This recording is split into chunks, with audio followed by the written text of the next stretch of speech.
கிறிஸ்தேசு நாமத்தில் கூடி வந்திருக்கிற ஒவ்வொருவரையும் வாழ்த்துவதிலும் சமாதானம் கோருவதிலும் நானும் ஆசீர்வதிக்கப்பட்டிருக்கிறேன். தேவ பிள்ளைகளோடு கூட இருக்கிற இந்த பாக்கியம், இந்த ஸ்லாக்கியத்திற்காக முதலாவது நான் தேவனுக்கு நன்றி செலுத்துகிறேன். இங்குள்ள சகோதரர்களுக்கு நான் நன்றி செலுத்துகிறேன். என்னுடைய இருதயத்தில் உள்ள வார்த்தைகளை நான் உங்களோடு கூட பகிர்ந்து கொள்ள விரும்புகிறேன். லூக்கா எழுதின சுவிசேஷம் 14ஆம் அதிகாரம். லூக்கா எழுதின சுவிசேஷம் 14ஆம் அதிகாரம். இயேசுவுடைய சீஷனுக்கு ஆண்டவர் 3 நிபந்தனைகளை கொடுத்தார். சீஷன் ஆகுவதற்குரிய ஒரு 3 நிபந்தனை. அது சிஷ்யத்துவம் அப்படிங்கிறது, அது கோபுரம் கட்டுற வாழ்க்கை. அது பில்டிங் எ டவர். எத்தனையோ அது அடுக்குமாடி உள்ளது. அதுக்கு நாம் நிறைய கிரயம் செலுத்தணும், சாக்ரிஃபைஸ் பண்ணணும். இங்கே ஆண்டவர் சொன்னார், அந்த லூக்கா 14ஆம் அதிகாரத்தில் ஒரு சில வசனங்களை காண்பித்து நாம் தியானிப்போம். 28ஆம் வசனத்தில் ஆண்டவர் சொன்னார், லூக்கா எழுதின சுவிசேஷம் 14ஆம் அதிகாரம் 28ஆம் வசனம், உங்களில் ஒருவன் ஒரு கோபுரத்தை கட்ட மனதாயிருந்து அஸ்திவாரம் போட்ட பின்பு. எது அஸ்திவாரம்? மனந்திரும்பி பாவ மன்னிப்பினுடைய நிச்சயத்தை பெற்று ஞானஸ்தானம் பெற்றவர்களாய் ஆழமான ஒரு மனந்திரும்புதலும் மறுபிறப்பினுடைய நிச்சயத்தை பெற்று ஆண்டவராய் இயேசு கிறிஸ்துவினால் தன்னுடைய பாவங்கள் எல்லாம் கழுவப்பட்டு ஒரு மனுஷன் ஆரம்பிக்கிறவன் அந்த அஸ்திவாரத்தை போட்ட பின்பு அவன் செய்ய வேண்டியதான வாழ்க்கை என்னவென்றால், அவன் கோபுரம் கட்ட வேண்டும். அந்த கோபுரம் தான் சீஷத்துவம். அதிலே எவ்வளோ மேலே போயிட்டே இருக்கலாம். அது high school studies, higher secondary, college, post graduation, degree அப்படின்னு மேலே போயிட்டே இருக்கலாம். இயேசுவை போல மாறிக்கிட்டே போகணும். அது நோ எண்ட். இயேசுவை போல மாறிக்கிட்டே போகிறதான கோபுரம் கட்டுற வாழ்க்கை. அதுக்கு தான் ஆண்டவர் நம்ம அழைத்தார். ஒருவன் கோபுரம் கட்ட மனதாக இருந்தால், அதாவது நீ எனக்கு சீஷனா இருக்க மனதாக இருந்தால், நீ அஸ்திவாரம் போட்டதுக்கு பிறகு நீ சீஷனா இருக்கணும்னு விரும்பின அப்படின்னா நீ இதெல்லாம் செய்யணும்னு ஆண்டவர் சொன்னார். முதல்ல அந்த சீஷனாவுக்குரியதான தகுதி ஆண்டவர் சொன்னார். 26ஆம் வசனத்தில், உன்னுடைய சொந்த பந்தத்தோடு கூட உன்னுடைய ஆட்டிடியூட், உன்னுடைய மனப்பான்பு எப்படி இருக்கணும், உன்னுடைய உடன்பிறப்புகள், உன்னுடைய தாய் தகப்பன், இவர்களோடு கூட இருக்கக்கூடியதான உன்னுடைய மனப்பாங்கு எப்படி இருக்கணும் அப்படிங்கிறத சொன்னார். அதாவது இயேசு அல்லது என்னுடைய சொந்த பந்தம் என்று வரும்பொழுது நான் எதுக்கு ப்ரெஃபரன்ஸ் கொடுக்குறேன்? சொந்த பந்தத்துக்கு ப்ரெஃபரன்ஸ் கொடுக்குறான்னா அல்லது இயேசுக்கு ப்ரெஃபரன்ஸ் கொடுக்குறேன்னா? சொந்த பந்தத்தை வைக்க வேண்டிய இடத்துல வச்சுட்டு இயேசுக்கு முதலிடம் கொடுப்பவனே சீஷன். நம்மை பின்னோக்கி நம்மளுடைய உறவினர்கள், நம்மளுடைய உடன் பிறப்புகள், நம்மளுடைய மாமனார் மாமியார் அல்லது நம்மளுடைய மக்கள் நம்மளை பின்னோக்கி இழுக்கலாம். ஒரு சீஷன் என்பவன் அவர்களே அந்த பந்தத்தை, மனுஷிகமான அந்த சொந்த பந்தத்தை அந்த இடத்துல ஒரு ஆவிக்குரிய பட்டயத்தை எடுத்து போட்டு அதில் கிறிஸ்துவை பின்பற்றி செல்கிறவனே சீஷன். அதான் முதல் நிபந்தனை. 2வது நிபந்தனையாக ஆண்டவர் ஒன்று சொன்னார். தன்னைத்தான் வெறுத்து, தன் ஜீவனை வெறுத்து, தன் சிலுவையை சுமந்து கொண்டு எனக்கு பின் செல்லாதவன் எனக்கு சீஷனா இருக்க மாட்டான். அனுதினமும் நீ உன்னை வெறுத்து, உன்னுடைய சுய சித்தத்தை நீ வெறுத்து, ஒவ்வொரு நாளும் உன்னுடைய வாழ்க்கையில் நீ நொறுங்கி அனுதினமும் சிலுவை எடுத்து நீ பின் செல்லாத பட்சத்தில் நீ எனக்கு சீஷனா இருக்க முடியாதுன்னு ஆண்டவர் சொன்னார். ஓகே, அது 2வது நிபந்தனை. 3வது நிபந்தனையாக ஆண்டவர் சொன்னது 33ஆம் வசனத்தில், உங்களில் எவனாகிலும் தனக்கு உண்டானவைகள் எல்லாம், தனக்கு உண்டானவைகள், தன்னுடைய உடைமைகள், தன்னுடைய பொசிஷன்ஸ், தன்னுடைய பணமா இருக்கட்டும், ஆஸ்தியா இருக்கட்டும், வீடா இருக்கட்டும், what ever it may be, அவைகளை ஒருவன் வெறுக்காத பட்சத்தில் அவன் எனக்கு சீஷனா இருக்க மாட்டான் அப்படின்னு சொன்னார். கீழே சொல்லும் பொழுது, உப்பு நல்லதுதான், உப்பு சாரமற்று போனால் அப்படின்னு சொன்னார். அப்ப எது அந்த உப்பில் உள்ள சாரம் எதுவென்றால், அந்த உப்பில் உள்ள சாரம் சீஷத்துவம். ஒரு மனுஷன் இயேசு கிறிஸ்துக்கு ஒரு கிறிஸ்துவன் சீஷனா இல்ல அப்படின்னா சாரமற்ற உப்பு. அந்த கிராமத்திலோ அந்த பட்டணத்திலோ அந்த வேலை ஸ்தலத்திலோ வீட்டிலேயோ ஜாதி ஜனத்திலேயோ ஒருவன் இயேசுக்கு சீஷனா இல்லாதபடிக்கு வெறும் விசுவாசியா இருப்பான் என்றால் அவன் சாரமற்ற உப்பு. அது ஒன்றுக்கும் பிரயோஜனம் இல்லை ஆண்டு சொன்னார். இவைகளை எல்லாம் அந்த லூக்கா 14 தான் ஆண்டு சொல்றார். இதுல நாம் இந்த காலை வேளையில நான் இந்த 33ஆம் வசனத்தை நான் காண்பிக்க விரும்புகிறேன். ஒரு இயேசுனுடைய சீஷன் என்பவன் இந்த உலக பொருட்களை குறித்து அவனுடைய மனப்பாங்கு எப்படி இருக்க வேண்டும்? ஒரு இயேசுவின் சீஷனுக்குரிய உலக பொருட்களை குறித்து அவனுடைய ஆட்டிடியூட், பணம், வீடு, சொத்து, தன்னுடைய ஆஸ்திகள், தன்னுடைய deposits, what ever it may be, அவனுடைய ஆட்டிடியூட், மனப்பாங்கு எப்படி இருக்கணும்? ஆண்டவர் சொன்னார், நீ வெறுக்கணும் அப்படின்னார். வெறுக்கிறதுனா என்ன? உலக பொருட்களை நான் வெறுக்கிறதுனா வாட் டஸ் தட் மீன்? அதனுடைய ஆவிக்குரிய பொருள் என்ன? இந்த வார்த்தைக்கு வருவதற்கு முன்னதாக இன்னொரு வார்த்தையை நான் காண்பிக்க விரும்புகிறேன். யாத்ராகம புஸ்தகம் 20ஆம் அதிகாரம். யாத்ராகமம் 20ஆம் அதிகாரம். பழைய உடன்படிக்கையில் மோசே கொண்டு ஆண்டவர் சொன்ன வார்த்தை. பழைய ஏற்பாடு புஸ்தகம் 20ஆம் அதிகாரம், யாத்ராகமம் 20ஆம் அதிகாரத்தில் 10வது கட்டளை. 10 கட்டளைகளில் 10வது கட்டளை என்னவென்றால், யாத்ராகமம் 20ஆம் அதிகாரம் 17வது வசனம், பிறனுடைய வீட்டை இச்சியாதிருப்பாயாக. பிறனுடைய மனைவி, பிறனுடைய வேலைக்காரன், பிறனுடைய வேலைக்காரி, அவனுடைய எருது, அவனுடைய கழுதை, பின்னும் பிறனுக்குள்ள யாதொன்றையும் இச்சியாதிருப்பாயாக என்றார். இது ஓல்ட் டெஸ்டமென்ட்னுடைய லெவல்.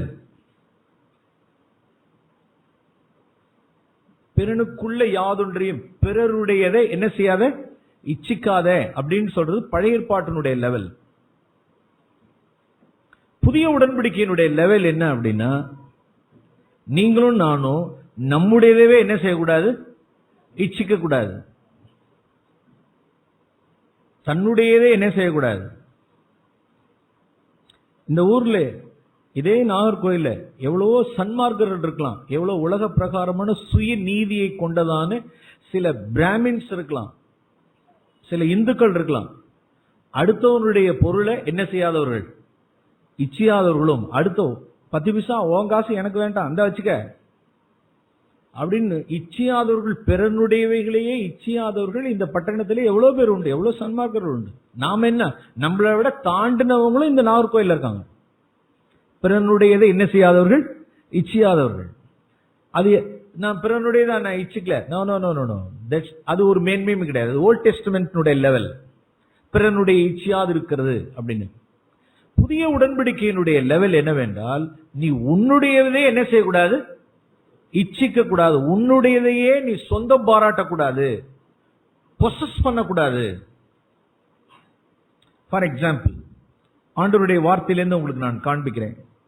லூக்கா எழுதின சுவிசேஷம் 12ஆம் அதிகாரம். லூக்கா எழுதின சுவிசேஷம் 12ஆம் அதிகாரம். ஜீசஸ் இதை பிராக்டிகலா சொன்னார். இதை லூக்கா எழுதின சுவிசேஷம் 12ஆம் அதிகாரம் 13ஆம் வசனத்திலிருந்து வாசிக்கிறோம். லூக்கா எழுதின சுவிசேஷம் 12ஆம் அதிகாரம் 13ஆம் வசனம். ஆண்டவர் ஒரு முக்கியமான ஒரு மீட்டிங்ல ஒரு காரியத்தை குறித்து பேசிட்டு இருக்கிறார். எப்படி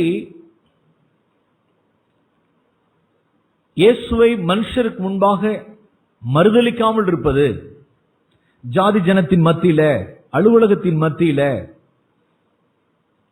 நம்முடைய விசுவாசத்தை எந்த சூழ்நிலையிலும் மறுதலிக்காதபடிக்கு, I am a Christian, I am standing for Jesus.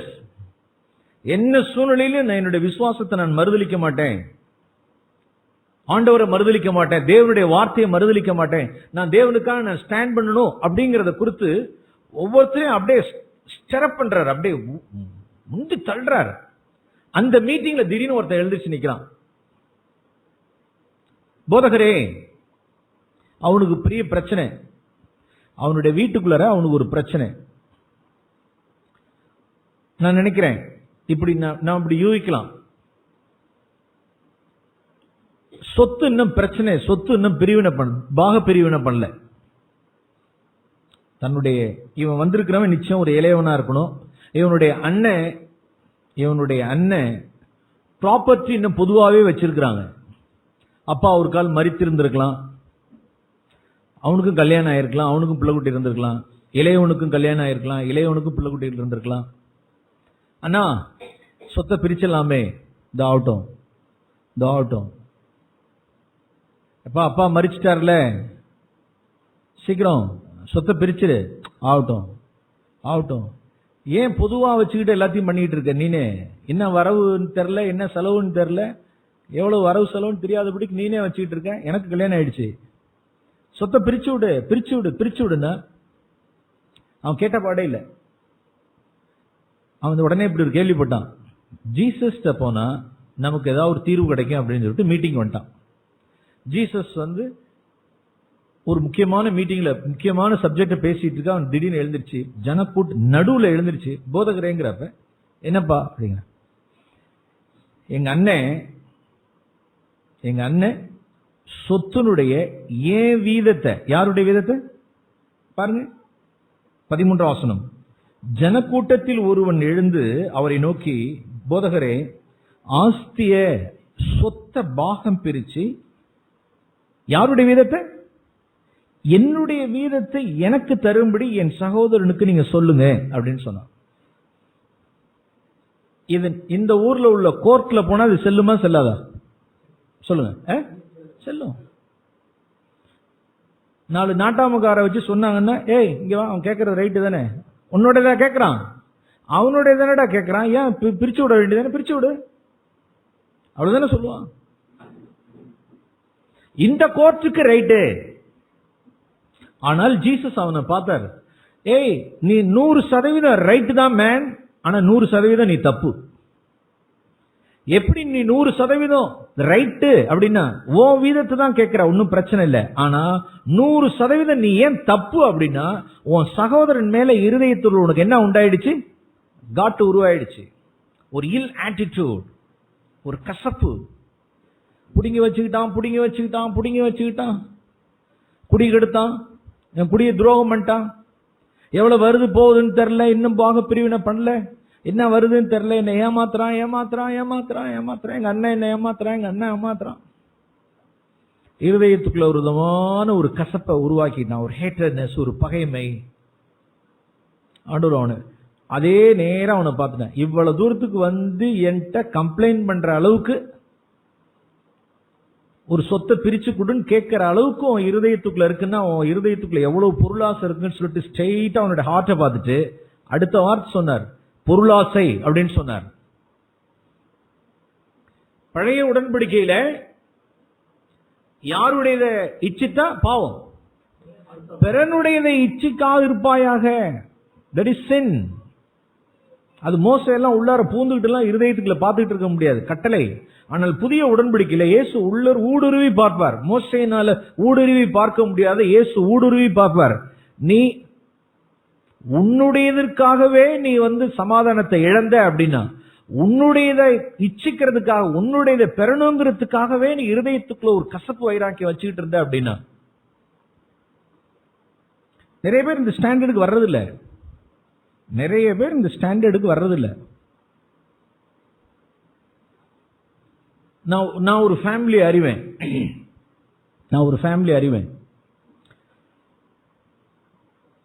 நான் தொட்டதும் புலங்கினதையும் சொல்றேன். கணவர் உண்மை இல்லாதபடிக்கு போயிட்டார். கணவர் தன்னுடைய மனைவிக்கு உண்மை இல்லாதபடிக்கு போயிட்டார், தூரமா போயிட்டார், வித்தியாசமா போயிட்டார். இவங்க ஒரு நம்மளுடைய சபையில் உள்ளதான ஒரு சகோதரி தான், பாதிக்கப்பட்டவங்க, பிள்ளை குட்டிகள் இருக்கு. கணவரிடத்திலிருந்து ஏதாவது ஒத்தாசை வரும்னு சொல்லிட்டு எவ்வளவோ கேட்டு பார்த்தாங்க. ஒரு முழுமையான ஒரு காரியம் வரல. ஏதோ அப்பப்ப ஏதோ தூக்கி போடுற மாதிரி அப்பப்ப ஏதாவது கொஞ்சம் அப்படி கொடுக்கறது. மாறுபாடான மாறுபாடாய் போனவர். இவ்வளவு சத்தியத்தை கேட்டும் இவன் எவ்வளவாய் ஜனங்கள் இப்படி என் புருஷன் எனக்கு உண்மை இல்லாதபடிக்கு, என் பிள்ளைகளுக்கு உண்மை இல்லாதபடிக்கு சம்பாதிக்கிறதெல்லாம் கொண்டு போய் வேற வழியில செலவு பண்றாரு. இதை நம்ம என்ன செய்யணும்? கோர்ட்ல போட்டு என்னென்ன வாங்கணுமோ நம்ம வாங்கணும். இப்ப உள்ளார போறாங்கன்னு வச்சுங்க, கோர்ட்ல போட்டு ஏதாவது ஒன்று வாங்குறோம்னு வச்சுங்க. ரெண்டு இருக்கு. கோர்ட்ல போடலாம், வரவு பெற்றுக்கலாம், கேஸ் எல்லாம் கரெக்டா, வாக்குவாதங்கள், வழக்குகள், வியாட்சியம் எல்லாம் செய்யலாம், பணமும் வரும். அதோட எதுவும் வரும்? பகையும் வரும்.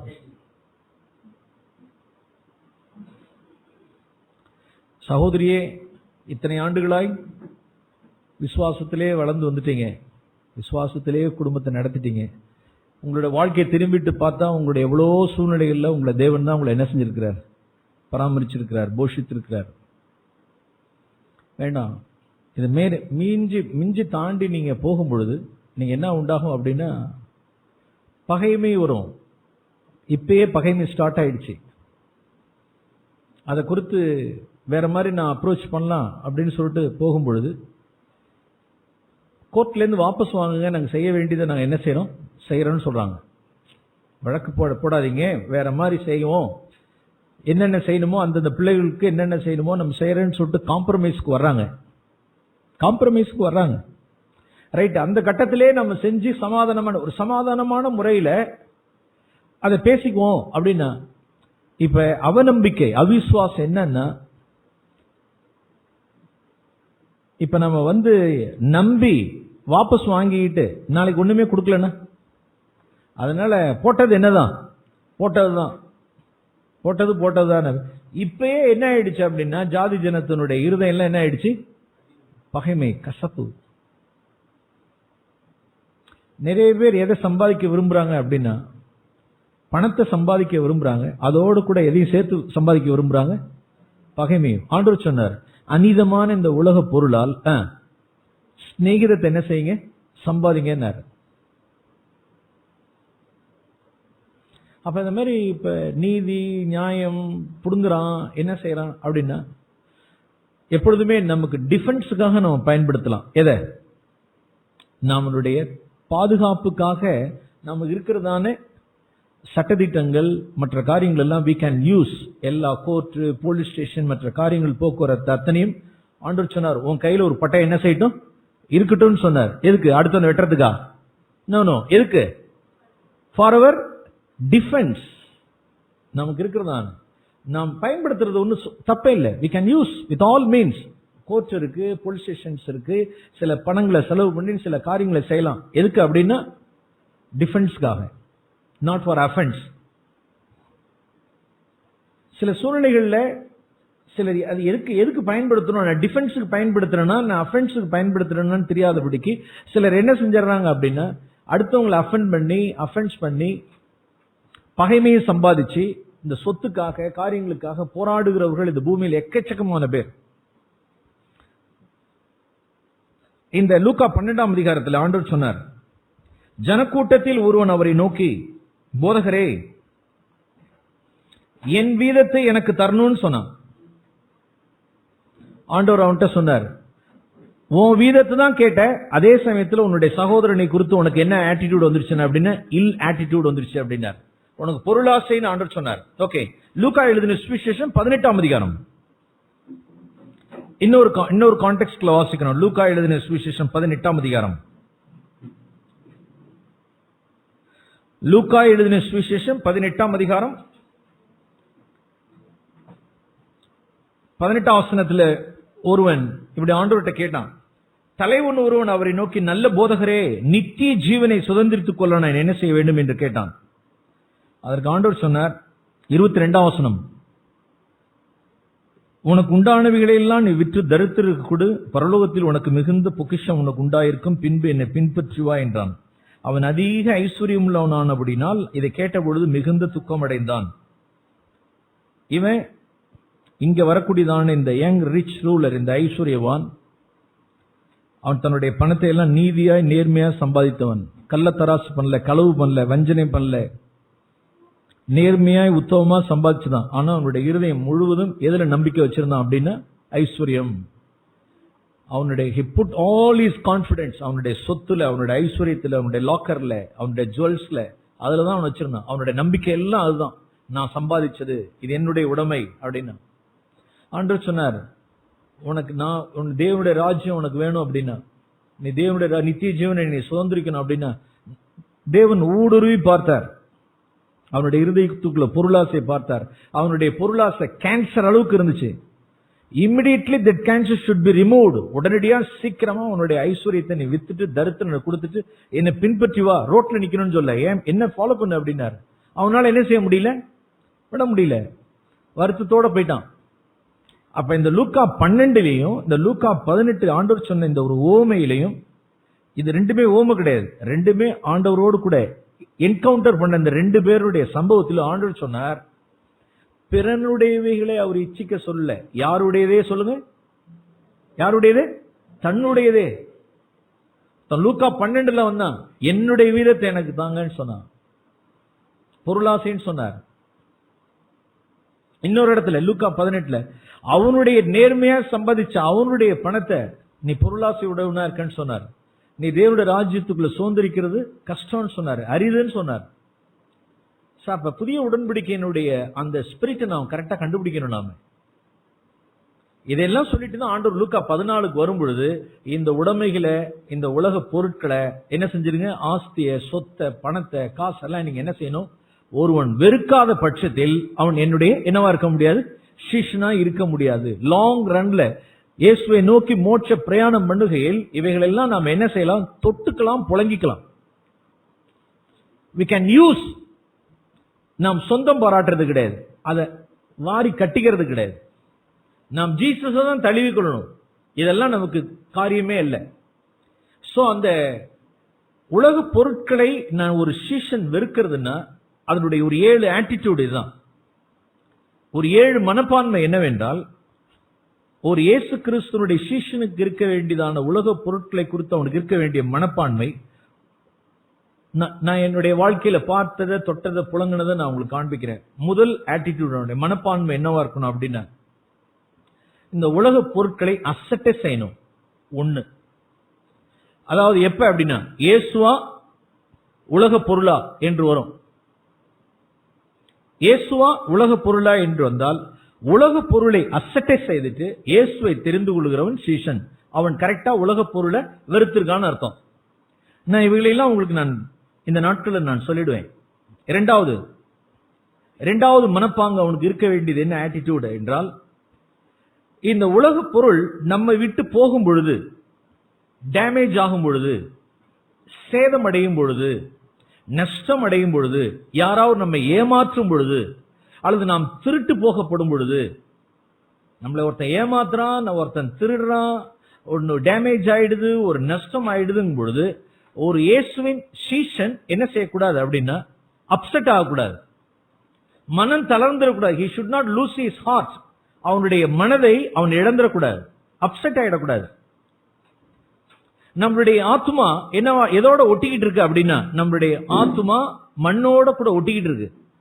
நாம் பரத்துக்குரியவர்கள், நம்மளை டிட்டாச் பண்ணணுங்கிறதுக்காக இயற்கையாகவே நம்மளுடைய மாம்சம், நம்முடைய மனசும் மாம்சம் எதோட கூட அட்டாச்சா இருக்கு அப்படின்னா, உலக பொருளோடு கூட, உடைமைகளோடு கூட, வீட்டோட, ஆஸ்தியோடு கூட நாம் ஒட்டி கொண்டிருக்கிறது. நாம் பரலோகவாசி. இதுல இருந்து நம்ம டிட்டாச் பண்றதுக்காக தேவன் நம்முடைய வாழ்க்கையில நஷ்டத்தை, சேதத்தை, ஏமாற்றத்தை, திருட்டு போகப்படுதல தேவன் என்ன செய்ய வேண்டியதா இருக்கு, என்ன செய்ய வேண்டும், அனுமதிக்க வேண்டியதா இருக்கு. அதுல இருந்து நம்மளை பிக்கிறதுக்காக, பிரித்து எடுக்கிறதுக்காக. அப்படிப்பட்ட சூழ்நிலைகளில் வெறுக்கிறதுனா என்ன அர்த்தம், உண்மையிலே அதை வெறுத்த மனுஷன் அப்செட் ஆக மாட்டான். ரைட், சோ வாட், அதனால என்ன இப்ப see leave it. இயேசுவின் சீஷனுக்கு இருக்கக்கூடிய ஆட்டிடியூட் நத்திங், இது ஒரு பெரிய காரியமே இல்லை. மூன்றாவது ஆட்டிடியூட், பண விஷயத்தில் ஒரு சீஷனுக்கு இருக்க வேண்டிய இன்னொரு ஆட்டிடியூட் என்னவென்றால், அவன் பண விஷயத்தில் செம்மை உள்ளவனாய் இருப்பான். செம்மையான, நீதியாய், உண்மையாய். பெருத்த வித்தியாசம். பண விஷயத்தில் நீதியாய் இருப்பதுங்கிறது ஒரு லெவல்.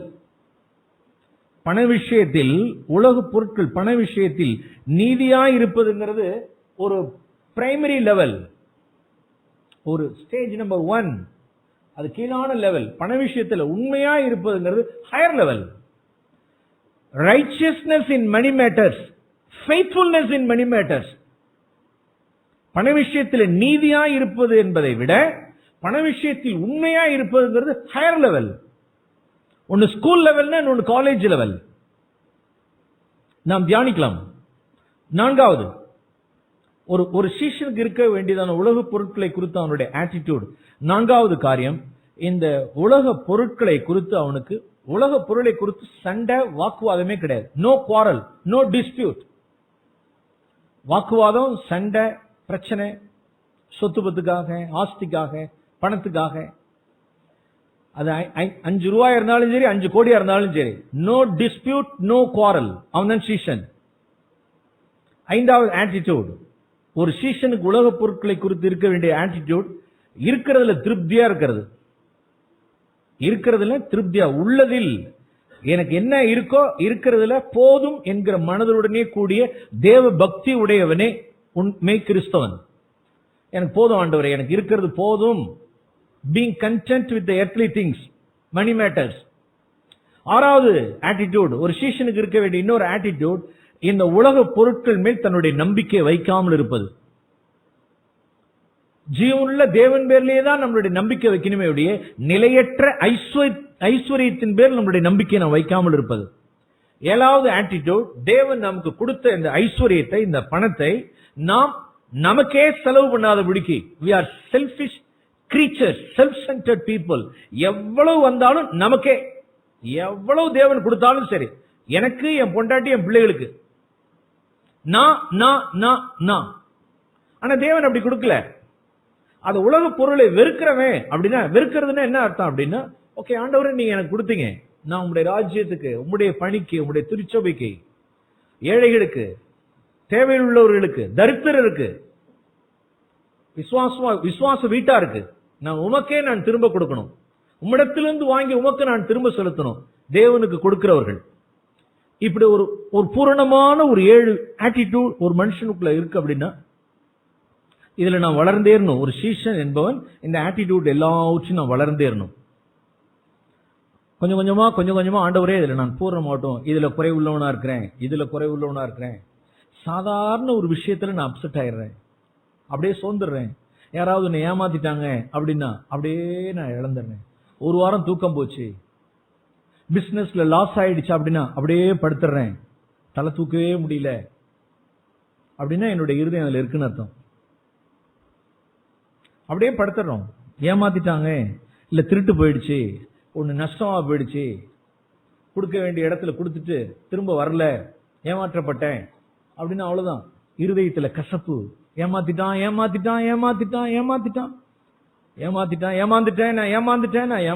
அவன் என்ன ஏமாத்திட்டான். இருதயம் ஃபுல்லா கசப்பு. ஏன்? நாம் இன்னும் நம்முடைய வேலை இன்னும் வெறுக்கல, இருக்கிறதுல திருப்தி இல்ல. பத்துல இன்னும் பத்துல, இன்னும் மோர் டே அண்ட் நைட் தாட்டே அதான். சோ நாம் சில விஷயங்களை நாம் விரிவாய் தியானிக்கலாம். சில விஷயங்களை நாம் மேலோட்டமாய் நான் சொல்ல விரும்புகிறேன். அதுல 5வது ஆட்டிடியூட், பீயிங் கண்டென்ட். இந்த காலை வேளையில் நான் அதை உங்களோடு கூட நான் பகிர்ந்து கொள்ள விரும்புகிறேன். நாம் பிரியமானவர்களே, நாம் கருத்தாய் நீ கவனிக்கும்படி உங்களை அன்போடு நான் வேண்டுகிறேன். பீயிங் கண்டென்ட், இருக்கிறது போதும்ங்கிறதான சிந்தையோடு கூட இருக்கணும். நாம் சில வாக்குத்தத்தங்களோடு கூட நான் உங்களோடு காண்பிக்க விரும்புகிறேன். எபிரேயரின் புஸ்தகம் 13ஆம் அதிகாரம், சீக்கிரம் எபிரேயர் 13ஆம் அதிகாரம் 5ஆம் வசனத்திலிருந்து வாசிப்போம். There is a promise, wonderful promise. எபிரேயர் 13ஆம் அதிகாரம் 5ஆம் வசனத்திலிருந்து நான் வாசிக்கிறேன். நீங்கள் பண ஆசை இல்லாதவர்களாய் நடந்து, யாராவது ஒருத்தங்க சவுண்டா வாசிங்க பாப்போம். நீங்கள் பண ஆசை ஓகே. அதாவது பணம் இல்லாதவர்களாய் நடந்துட்டு இல்ல, வேதம் கரெக்டா என்ன வாசிக்கிறோம்? பணம் that is evil. பணம் நல்லதுதான், பணம் நல்லதுதான், நெருப்பு நல்லதுதான், நெருப்பு நல்லது தானே.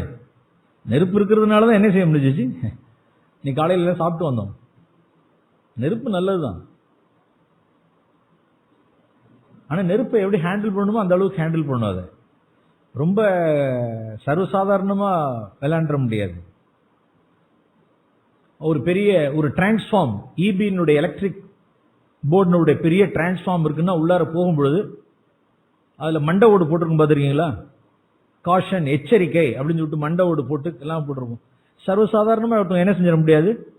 காலில் செருப்பு போட்டுக்கிட்டு கிளவுஸ் எல்லாம் போட்டுக்கிட்டு ரொம்ப கேர்ஃபுல்லா ஹேண்டில் பண்ணுவாங்கல்ல. அங்க போய் கேஷுவலெல்லாம் என்ன செஞ்சுட்டு வந்துட முடியாது, போயிட்டுலாம் வந்துட முடியாது.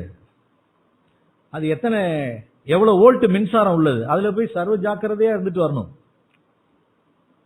ஃபயர் அப்படிதான், கரண்ட் அப்படிதான், பணம் அப்படிதான். கரண்ட் நல்லது, கரண்ட் இருக்கிறதுனாலதான் எல்லாம். அதை கரெக்டா ஜாக்கிரதையா கையாளணும். பணத்தை அப்படி ஜாக்கிரதையா கையாளணும். பணத்தை ரொம்ப ஜாக்கிரதையா கையாளணும். நான் யோசிப்பேன், இந்த பணத்துல நல்ல அட்ராக்டிவா இருக்கு, நல்ல கலர் பேப்பர், நல்ல அட்ராக்டிவான கலர் பேப்பர். பேப்பர் மணி தான். என்ன மணி?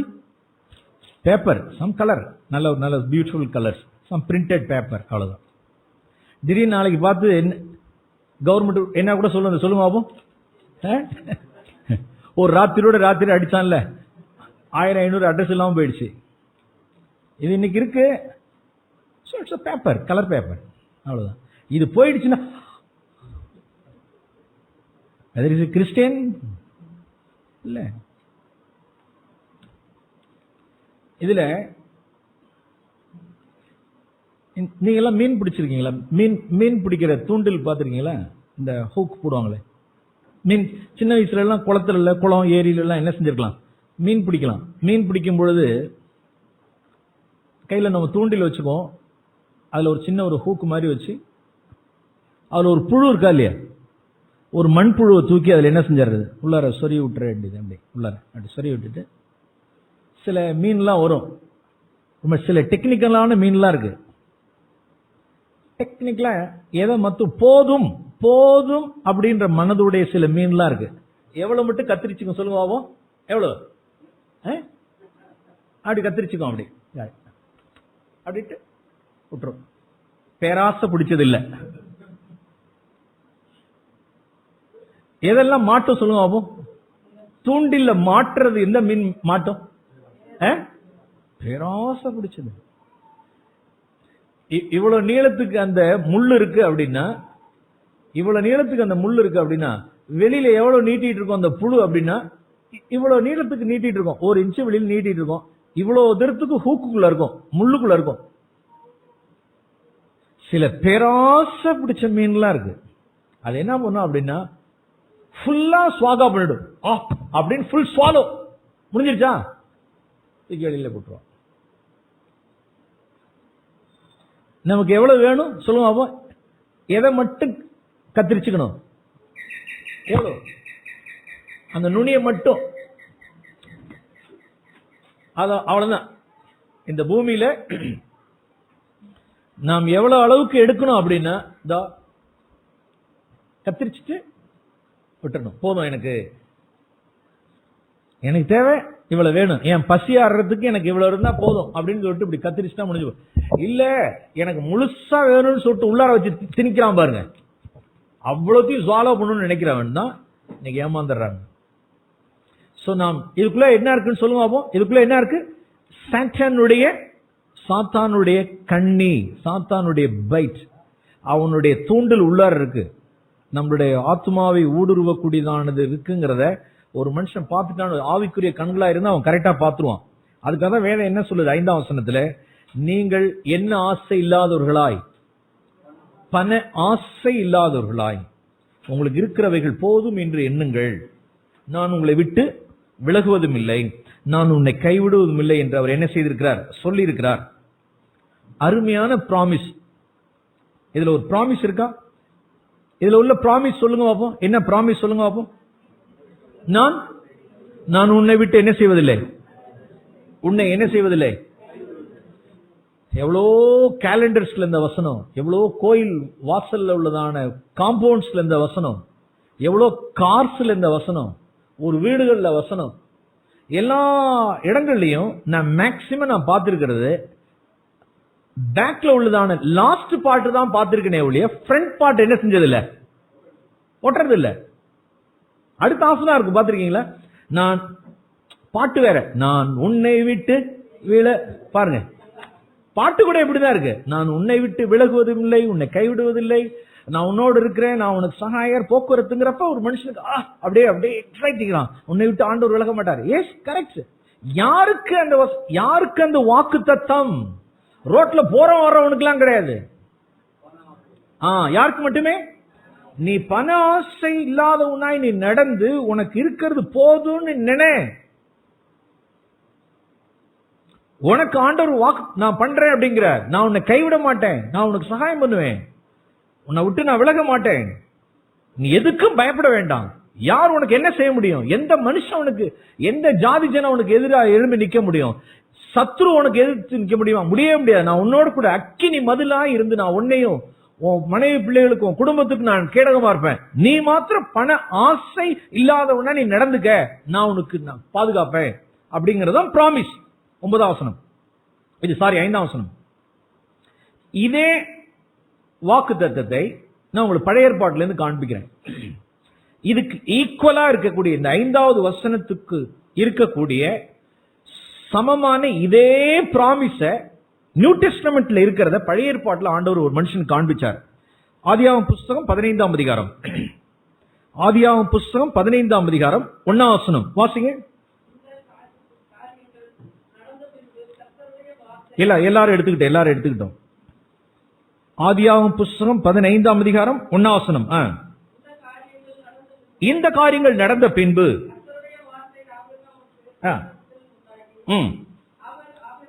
ஆபிரகாமே, நீ பயப்படாதே, நான் உனக்கு கேடகமும்.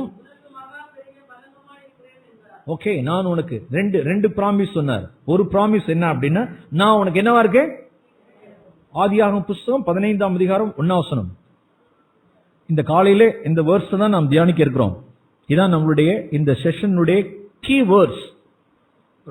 ஜெனிசிஸ் 15:1, ஹீப்ரூஸ் சாப்டர் 13:5, எபிரேயர் 13:5, இங்க ஆதியாகமம் 15:1. என்ன சொல்லுங்க அப்போ? அங்க நாம என்ன வாசிச்சோம்? எபிரேயர் 13:5 என்ன? நீ என்ன செய்யாத, பயப்படாத. ஒருத்தனும் உனக்கு ஒன்றும் செய்ய முடியாது. மனுஷன் உனக்கு என்ன செய்வான் தைரியமா சொல்லு. நான் உன்னை விட்டு என்ன செய்ய மாட்டேன், விலக மாட்டேன், உன்னை கைவிட மாட்டேன், நான் உனக்கு சகாயம் பண்ணுவேன், நீ பயப்படாத. இதுக்கு அப்படியே ரிலேட்டடா இங்க ஆபிரகாம் சொல்றார், என்ன செய்யாத, பயப்படாத, நான் உன்னை கைவிட மாட்டேன், உன்னோட கூட இருப்பேன், யாரும் உனக்கு எதிராக ஒன்னும் செய்ய முடியாது, நான் உனக்கு என்னவா இருப்பேன், கேடகமா இருப்பேன், ஷீல்டா இருப்பேன், கேடகமா இருப்பேன் அப்படின்னு ஆண்டவர் சொன்னாரா இல்லையா? சொன்னாரா? இது ஓல்ட் டெஸ்டமென்ட் நியூ டெஸ்டமென்ட் ரெண்டுத்துலயும். இப்ப இந்த வார்த்தையை நம்ம எடுத்துக்குவோம். நான் உனக்கு கேடகம். எப்படிங்க? யாருக்கு சொன்ன வார்த்தை நான் கேடகம் சொல்றது? சொல்லுங்க, யாருக்கு ஆண்டவர் சொன்னார்? ஆபிரகாம் சொன்னார், நான் உனக்கு என்னவா இருப்பேன் அப்படின்னா, ஆபிரகாமே லிசன், உனக்கு கேடகமா இருப்பேன். உன் மனைவி சாரா பியூட்டிஃபுல்லா இருக்காளே, பியூட்டினாலும் பியூட்டி, அவ்வளவு பெரிய சௌந்தரிய ரூபவதியா இருக்காளே உன்னுடைய மனைவி சாராவுக்கு நான் என்ன இருப்பேன், கேடகமா இருப்பேன். ஆபிரகாமே நீ பெக்கிற பிள்ளைகளுக்கெல்லாம் நான் என்னவா இருப்பேன், நானு கேடகமா இருப்பேன்.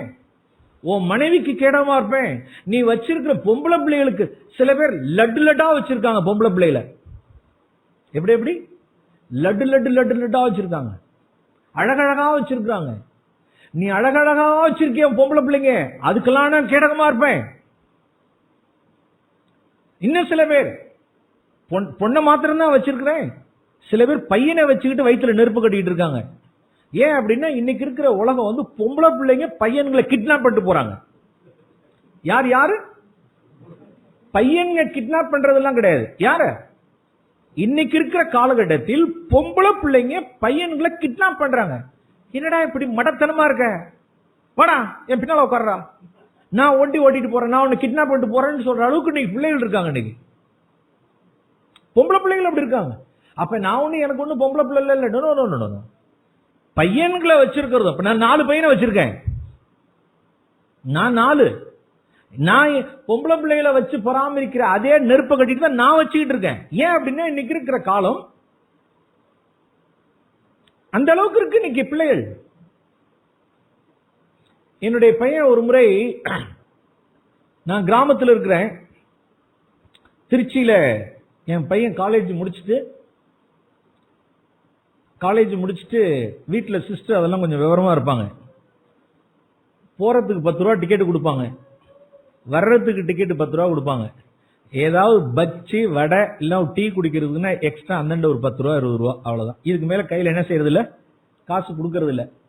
அவன் போனான்னா பசியோட சோத்துக்காக எங்க ஓடியாரணும், எங்க வரணும், வீட்டுக்கு வரணும். கொஞ்சம் கூட தான் கொடுப்பேன், கொஞ்சம் கூட கொடுத்தா ஏன் இப்படி இருக்கே அப்படின்னா, அதெல்லாம் உங்களுக்கு தெரியாது, எனக்கு தெரியும், நீங்க கொடுங்க. சரி ரைட். அவன் எதுக்காகவே ஓடியாரணும், ஸ்கூல் காலேஜ் 1:30 மணிக்கு முடிஞ்சிருச்சுன்னா சோத்துக்காகவே எங்க ஓடியாரணும், வீட்டுக்கு ஓடியாரணும். அது முறை 1:30 மணி நல்ல பசியோட காலேஜ்ல முடிச்சுட்டு வெயிட்டிங்ல நின்றுட்டு இருக்கான். ஒரு வாரம் ஆயிடுச்சு போல இருக்கு, ஷேவிங் பண்ணி ஒரு வாரம் ஆயிடுச்சு போல இருக்கு. என் பையன் ஷேவிங் பண்ணாம ஒரு வாரம் நின்றுட்டு இருந்தான். பக்கத்தில் உள்ள ஒரு கேர்ள், அவ ஒரு கேர்ள்ஸ் காலேஜில் உள்ளதான ஒரு கேர்ள், திருச்சியில பஸ் ஸ்டாண்ட்ல அப்படி பஸ் ஏற போற பக்கத்துல நின்னுட்டு என் பையன்ட்ட வந்து அப்படி லைட்டா பேச்சு கொடுக்குறா. யாரும் தெரியல, முன்ன பின்ன. ஷேவிங் எல்லாம் பண்றது இல்லையா? இதான் ஸ்டார்டிங். ஷேவிங் பண்ணாம ஒரு வாரம் இருந்தான். பக்கத்துல வந்து நின்னுட்டு ஷேவிங் எல்லாம் பண்றது இல்லையா? நம்பால இப்ப ஈனு இழிச்சிருந்தாலும் முடிஞ்சிருச்சு கதை. ரொம்ப பரவாயில்லையே, அக்கறையா ஒரு கேர்ள் வந்து நம்மளை பார்த்து என்ன கேட்கிறா, ஷேவிங் எல்லாம் பண்றது இல்லையான்னு கேட்கிறாள். இழிச்சான்னா முடிஞ்சு போச்சு கதை. பை காட்ஸ் கிரேஸ், அதான் வயிற்றுல நாம என்ன கட்டிட்டு இருக்கோம் சொல்றேன், நெருப்பு வச்சுக்கிட்டு இருக்கோம். இன்னைக்கு இருக்கிற காலம் பையனாவது பொண்ணாவது அதெல்லாம் டோன்ட் டிஃபரன்ஸ் அட் ஆல். பையனுக்கு கிட்னாப் பண்ணிட்டு போற காலம், பொண்ணுங்களுக்கு கிட்னாப் பண்ணிட்டு போற காலமா இருக்கு இன்னைக்கு. ஷேவிங் எல்லாம் பண்றது இல்லையா? ஒரு முறைச்சான். முறைச்ச உடனே அவ திருப்பிட்டு விட்டுட்டா, அப்படியே முடிஞ்சிருச்சு. பஸ் ஏறி வீட்டுக்கு வந்துட்டான். வீட்டுக்கு வந்து வட்டமேஜை மாநாடு, மம்மி 4 பிள்ளைங்க எல்லாம் ஒண்ணு உட்காந்து எல்லாம் சாப்பிட்டுக்கிட்டு இருக்கிறப்ப எல்லாம் கதை கலாச்சாரம் நடந்துகிட்டு இருக்கு. நான் எங்கேயோ ஊருக்கு சுத்த போயிட்டேன். நான் ஏதோ கிராமம்னு சொல்லிட்டு எங்கேயோ நான் போயிட்டேன். இன்னைக்கு சாயந்தரம் வந்து இவங்க எல்லாம் மதியத்துக்கு மேல எல்லாம் உட்காந்துக்கிட்டு, ஏமா இன்னைக்கு ஒரு கதை கேட்குறீங்களே அப்படின்னு. என்னடா கதை? ஒருத்தி வந்து என்ன பஸ் ஸ்டாண்ட்ல திருச்சியில ஷேவிங் பண்றது இல்லையான்னு என்ன ஒரு கேள்வி கேட்டாமா அப்படின்னு. உடனே எல்லாரும் எக்ஸைட்டிங்கா, என்னென்ன ஒரு முறைச்சேன், அப்படியே திரும்பிட்டு போயிட்டா, விட்டுட்டேன் அப்படின்னு. அதுக்கு என்னுடைய 4 பையன்ல ஒரு பையன் இன்னொருத்தன் பதில் சொல்றான். அப்புறம் ஒவ்வொருத்தருடைய என்ன அண்ணனை பார்த்து சொல்றான், தம்பிக்காரன் அண்ணே அவ சொல்றாங்கிறதுக்காக நாளைக்கு ஷேவிங் எல்லாம் பண்ணிட்டு போயிடாத. ஒருத்தன் சொல்றான், நீ யதார்த்தமாவது நீ ஷேவிங் பண்ணிட்டு நாளைக்கு நீ போன அப்படின்னா அவ திரும்ப என்ன செய்வா அப்படின்னா, என்ன பார் நம்ம சொன்னதுக்காக இந்த மடைய என்ன பண்ணிட்டான், ஷேவிங் பண்ணிட்டு வந்துட்டான் நினைச்சிருவானே, நீ இன்னும் 1 மாசம் ஆனாலும் சரி நீ ஷேவிங்கே பண்ணக்கூடாதுன்னு ஒருத்தன் சொல்றான். இன்னொருத்தன் அதுல சாப்பிட்டுக்கிட்டே அதெல்லாம் ஒருத்தன் சொல்றான், நீ ஷேவிங் பண்ணு, நீ பண்ணாம போ, அதெல்லாம் காரியம் கிடையாது, நாளையில இருந்து ஸ்டாப்ல நிக்க கூடாதுன்ட்டான். கரெக்டா? எது புத்திசாலித்தனம்? இன்னொருத்தன் அண்ணனுக்கு இன்னொருத்தன் தம்பி ஆலோசனை சொல்றான், நாளையிலிருந்து அந்த ஸ்டாப்ல என்ன செய்யாத, பொல்லாங்காய் பொல்லாப்ப விட்டுக்கிட்டு ஒருத்தருக்கு ஒருத்தர் பேசிக்கிறது, அப்புறம் பரிமாறிக்கிறது, அப்புறம் போறது, அப்புறம் பார்த்துக்கிட்டு ரிலீஸ் ஆகி வர்றதுங்கிறதெல்லாம் பொல்லாப்பை விட்டு விலகுவது, புத்திங்கிறதெல்லாம் சூடு போட்டதுக்கு அப்புறம் வர்றதுங்கிறதெல்லாம் முட்டாள்தனம். நமக்கு புதிய உடன்படிக்கையில தேவன் நமக்கு ஒரு பரிசுத்த ஆவியை கொடுத்திருப்பாரானால் எதை அப்படியே நிதானிச்சலாம். You can smell the evil. You can smell the evil. she is something evil. this girl is evil. இவ பேச்சு கண்ணி, இவ பார்வை கண்ணி. something evil in her eyes, something evil in her speech. அவர்ட்ட ஆலோசனை சொன்ன, என்ன நீ தாடி வைக்கிற, நீ தாடி வைக்க, அதெல்லாம் காரியம் கிடையாது. நாளையில இருந்து அந்த ஸ்டாப்ல நீ நிக்க கூடாது அப்படின்னா. அப்புறம் இதெல்லாம் மீட்டிங். மை டியர் கேர்ள்ஸ், இங்க உள்ள ஒரு சில young girls, are you sharing your problem with your parents? What are all the problems you are going on? If you are walking in the light means, what does it mean? Walking in the light means you have to share your all in and out to your parents. That is honesty. அதான் நேர்மை, அதான் உண்மை, அதான் வெளிச்சத்தின் நடக்கிற பிள்ளைகள். You have to share all those things. ஒருத்தன் வந்தான், ஒரு பையன் வந்தான், என்கிட்ட பேசினா, இப்படி ஹாய்னா, என்ன ஃபாலோ பண்ணா. There is walking in light. நிறைய பேர் தங்களை என்ன செய்யறது கொள்றன்னு இன்னைக்கு எல்லாம் close circuit. Mobile close circuit, internet close, password எல்லாம் நோ பாஸ்வேர்ட். யாருக்கு பாஸ்வேர்ட் தெரியாது. யாரும் அவருடைய மெயில் பாக்ஸ் திறக்க முடியாது. யாரும் அவருடைய செல்ல பார்க்க முடியாது, ஓபன் பண்ண முடியாது, நெட்டுக்குள்ள போக முடியாது. ஃபேஸ்புக் அக்கவுண்ட்ஸ் எல்லாம் close circuit, close, they are hidden. பின் நாட்கள்ல ஒரு பெரிய கடப்பாரை எடுத்து என்ன செஞ்ச வேண்டியது, உருவிக்க வேண்டியது. You have to share your problems. What are all the things you are going on, you are facing? You have to share with your parents. நான் எதுக்கு சொல்ல வரேன் அப்படின்னா, ஆண்டவர்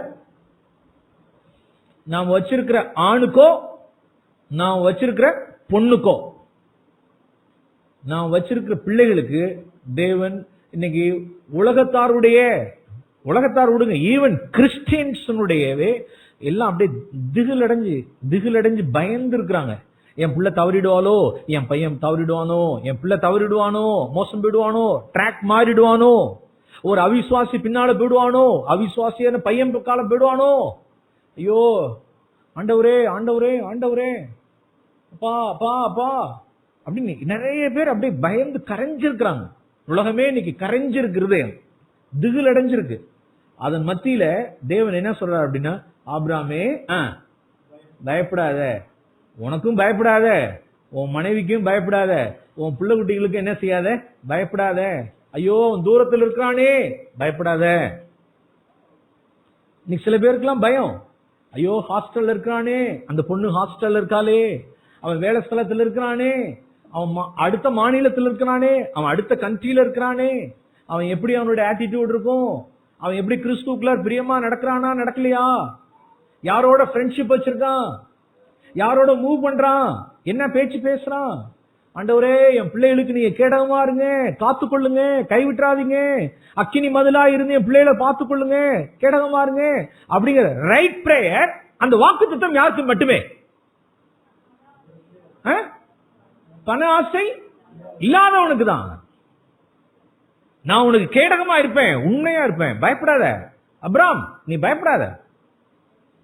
ஓகே, அதுல நான் வாசிக்கிறோம். முக்கியமான வார்த்தை என்னன்னா, இந்த காரியங்கள் நடந்த பின்பு. பாருங்க முதல் வசனம்.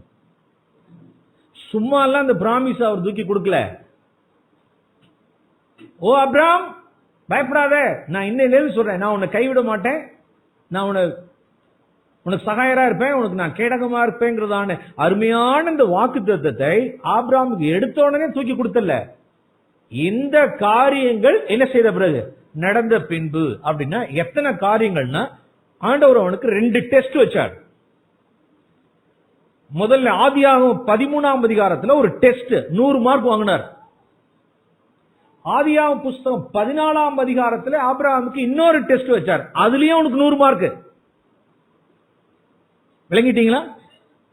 ஆதியாகமத்துல ஆபிரகாமுக்கு இந்த வாக்குத்தத்தத்தை ஹேண்ட் ஓவர் பண்றதுக்கு முன்னால அவனை டெஸ்ட் பண்ணி அந்த டெஸ்ட்ல ஆபிரகாம் பாஸ் பண்ணார். ஒரு டெஸ்ட் இல்ல, எத்தனை டெஸ்ட்? 2 டெஸ்ட் வச்சார். பைபிள்ல நிறைய இடங்கள்ல பைபிள்ல நான் பார்த்தது உண்டு. முதல்ல ஒரு டெஸ்ட், அப்புறம் ஒரு டெஸ்ட், முதல் டெஸ்ட் அப்புறம் ஒரு டெஸ்ட். நிறைய நீட்டுறதெல்லாம் கிடையாது. இவருடைய குமாரன் ஈசாக் போயிருப்பார், ஒரு இடத்துல ஒரு துறவு தோண்டுவார், தண்ணீர் துறவு. அங்கிருந்து ஜனங்களை அனுமதிப்பார். இவனுடைய ஆட்டிடியூட் என்னன்னு பார்க்கணும். இந்த ஈசாக்கு நான் கேடகமா இருக்கலாமா வேணாமா அப்படிங்கறது முதல்ல டெஸ்ட். ஒரு தண்ணீர் துறவு அவ்வளோ செலவு பண்ணி, நாள் கணக்குல ஆட்களை வச்சு செலவு பண்ணி, ஆள் பலத்தையும் ஜனபலத்தையும் வச்சுக்கிட்டு எல்லாம் தோன்றதெல்லாம் தோன்றி தண்ணீர் வர விட்ட. திடீர்னு அங்கேருந்து ஒருத்தன் வருவானு, இது எங்க துறவுன்னு சொல்லுவான்.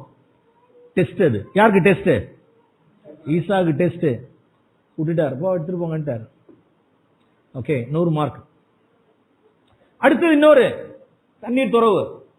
அவ்வளோ செலவு பண்ணி ஆள் பலத்தை வச்சு பணபலத்தை வச்சு அவ்வளவு தண்ணி தோண்டி வனாந்தரத்துல தண்ணி எடுத்து பாக்குறப்ப மறுபடியும் வாக்குவாதம்.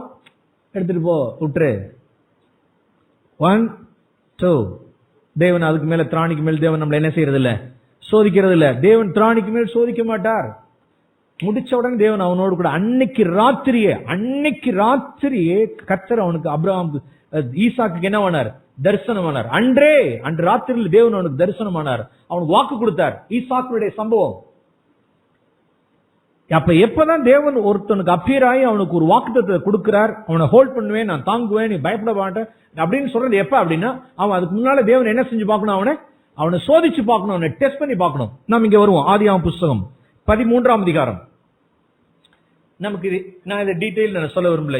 You know all. அவனுக்கு ஒரு சொத்து பிரச்சனை வந்துச்சு, பாக பிரிவினை, ஆஸ்தி பிரச்சனை. யாருக்கு? லோத்துக்கும் ஆபிரகாமுக்கும். It's a man of God, wonderful man of God. Okay, நீ சூஸ் பண்ணிக்கிட்டான். சூஸ் பண்ற ரைட் யாருக்கு இருக்கு? யார் வளர்த்தது, யார் ஆளாக்கி விட்டது, பிசினஸ் டாக்டிக்ஸ் சொல்லி கொடுத்தது யாரு? ஒரு தொழில்னா அந்த தொழிலை கத்து கொடுத்தது யாரு? அவனை ஆளாக்குனது யாரு? அங்கிள், என்ன அங்கிள் சொல்றீங்க நீங்க? நீ போய் பிரிச்சுங்கன்னு சொல்றீங்க. என்ன நான் ஆளா? உங்க வயசு என்ன, என் வயசு என்ன? நீங்க பிரிச்சு கொடுங்க அங்கிள் அப்படின்னு யார் சொல்லிருக்கணும்? லோன் சொல்லிருக்கணும். ஓகே அங்கிள், நான் சூஸ் பண்ணிக்கிறேன் அப்படின்னு சூஸ் பண்ணிக்கிட்டான். பச்சையா இருக்கிறதெல்லாம், கொழுமையா இருக்கிறதெல்லாம், தண்ணி வளம் இருக்கிறதெல்லாம் சூஸ் பண்ணிக்கிட்டான். ரைட். அவன் அதோட குடும்பமும் நாஸ்தி. போ, மிச்சம் என்ன இருக்கு அப்படின்னா வறண்ட பூமி தான் இருக்கு. ஓ, பிரைஸ் தி லார்ட். வாக்குவாதம் கிடையாது, சண்டை இல்லை. Okay, leave. அது ஒன்றும் பிரச்சனை இல்லை. நீ எவ்வளவு எடுத்துக்கிட்டு போனா என்ன ஆட்டிடியூட். ஒரு ஓல்ட் டெஸ்டமென்ட் மேன், ஒரு புதிய உடன்படிக்கையில் ஆள் இல்லை கிடையாது, பழைய ஏற்பாட்டினுடைய மேன். எடுத்துட்டு போ மேன், பிரச்சனை வேண்டாம். எனக்கு எது மீதி வைக்கிற எல்லாத்தையும் எடுத்துட்டு போ. எங்க ஆபிரகாமுடைய ஸ்பிரிட் இருக்கு? தேவன் அவனுக்கு டெஸ்ட் வச்சார். அந்த டெஸ்ட்ல 100 out of 100. இமிடியேட்டா இன்னொரு டெஸ்ட் வச்சார். ஆதியாகமம் புஸ்தகம் 14ஆம் அதிகாரம். அந்த 14ஆம் அதிகாரத்திலையும் அதே பொருள் தான். இவனுடைய ஆட்டிடியூட் பொருளை குறித்து என்னவா இருக்கு? யார் மோசம் போனது? சோதோம் குடியேறி லோத்தினுடைய குடும்பம், சோதோமுடைய எல்லாம் சிறைபிடிக்கப்பட்டு போனது கேள்விப்பட்டு ஆபிரகாமுடைய இருதயம் பாருங்க, படுபாவி, வறண்ட பூமியை விட்டு எல்லாம் போனல்ல, நாசமா போடா. நிறைய பேருடைய ஸ்பிரிட் எப்படி இருக்கு அப்படின்னா, அடுத்தனுடைய வீழ்ச்சியில என்னது சந்தோஷப்படுறது. எல்லாம் புடுங்கிட்டு போனல, நன்றி கிட்ட துரோகி, வளர்த்த கடா மாறல பாய்ங்கிறது மாதிரி நான் வளர்த்து ஆளாக்கி இன்னைக்கு பிசினஸ் பண்ணி விட்டு அவளத்தையும் சுரண்டிட்டு போயிட்டு எனக்கு ஒண்ணு இல்லாத பிடிக்கும் நீ பண்ணிட்டு எட்டி உதச்சிட்டு போயிட்டல்ல, நீ வாழ்ந்த, நல்லா வாழ்ந்த, அள்ளிட்டு போனல்ல, போ சாவு போ. டெஸ்ட். யாருக்கு டெஸ்ட்? ஆபிரகாமுக்கு டெஸ்ட். கேள்விப்பட்ட மாத்திரத்துல 318 பேரை கொண்டு போய் அடிச்சு உதச்சு எல்லாத்தையும் கம்ப்ளீட்டா தூக்கிட்டு வந்துட்டார். தேவன் அவனை டெஸ்ட் பண்ணார். அப்படி வரும்பொழுது இவன் பொருளாசினால இவன் சோதிக்கப்படக்கூடாதுங்கிறதுக்கு அவனுடைய வாழ்க்கையில ஒரு தீர்க்கதரிசி அனுப்பிச்சார், ஒரு மெல்கிசேதேக்கு அனுப்பிச்சார். ஜாக்கிரதை. பாருங்க கீழே, அருமையான ஒரு தேவனுடைய ஒரு மனுஷன், ஒரு மெல்கிசேதேக்கு வந்து ஒரு வார்த்தை சொல்லிட்டு போயிட்டார். 19ஆம் வசனம். ஆசீர்வதித்து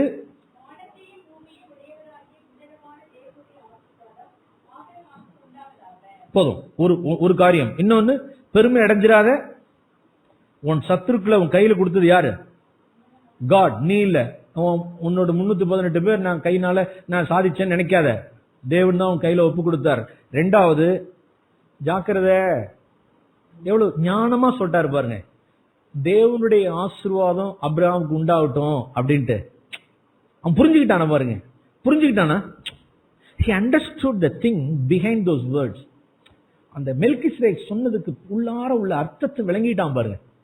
ஓ, தேவனால் உண்டான ஆசீர்வாதம் தான் ஆபிரகாமுக்கு உண்டாகணும் அப்படின்னா என்ன பச்சையா அண்டர்லைன் பண்ணல அப்படின்னா, அருமையானவர்களே, சபையில அப்படி அண்டர்லைன் பண்ணுவாங்க மூப்பர்கள். அப்படி மேலோட்டமா அப்படி காமிச்சிட்டு போவாங்க. நீங்க அதுக்குள்ளார விளங்கிக்கணும். மெல்கிசேதேக் அங்கேருந்து வந்துட்டு, ஏய் இவன் வருவான், யாரு? சோதோமின் ராஜா வருவான், வந்துட்டு உன் பொருள் எல்லாம் நீ எடுத்துக்கன்னு சொல்லுவான். அவன் பொருளை வாங்காதரா அப்படிலாம் யாரும் சொல்ல மாட்டா.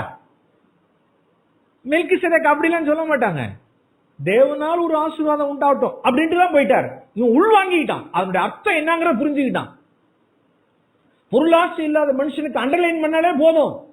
இந்த வார்த்தை எனக்கு தான், இதை நான் வெளிச்சம் பெறணும், இன்னைக்கு வார்த்தை எனக்கு இப்படி வந்திருக்கு, நான் அண்டர்லைன் பண்ணிக்கணும்னு சொல்லிட்டு அவன் உள் வாங்கிக்கிட்டான். அங்கேருந்து சொன்னது மாதிரியே நடந்துச்சு. மெல்கிசேதேக் போனதுக்கு அப்புறம் சோதோமின் ராஜா வந்து, நீ எல்லாத்தையும் என்ன செஞ்சுக்க, எடுத்துக்க, ஜனங்களை மட்டும் கொடு அப்படின்னா. அப்ப என்ன சொன்னார் சொல்லுங்க பாப்போம். என்ன சொன்னார்? 22ஆம் வசனம் பாருங்க.